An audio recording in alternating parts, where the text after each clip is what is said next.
Hello and welcome to a BFS Wargaming Tactica video. Today we're going to talk about how to kill a Necron Catan.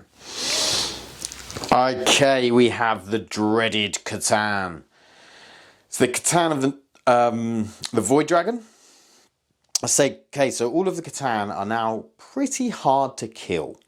They do move slowly, they only move 6 inches, but on certain detachments you can pick them up. You can obviously bring them into some strategic reserves. The Transcendent Catan has deep strike and also can teleport.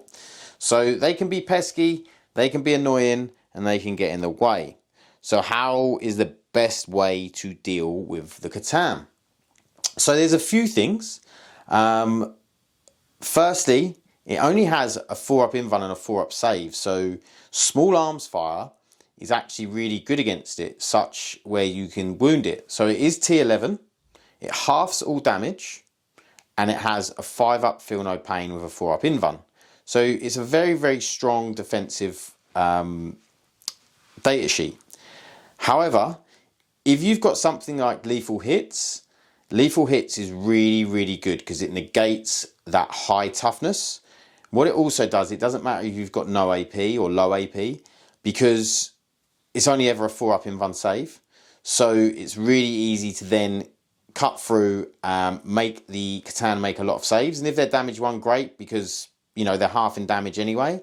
And so if you can get enough of these types of things, like for instance, Black Templars have access to it, Chaos Space Marines have a lot of access to it, Death Guard have a lot of access to lethal hits. There's a lot of lethal hits in the game, and they can really wear down a Catan quickly. So it's really nice. Also, you've got things like the Tank Shock stratagem, which is really good because it's mortal wounds. There's no save against mortal wounds. All they'll get is their 5-up feel no pain. Also, the grenade stratagem, if you can spam grenades, or if you can just throw 1 grenade and get some more stuff, that's also really good against them because, again, they only get the 5-up feel no pain. Devastating wounds is nice because it will go through the save. They will get to half that devastating wounds, but they will also have to, they also will get the 5-up feel no pain against it, but it's a way to just get through one of them barriers. Also, Melter.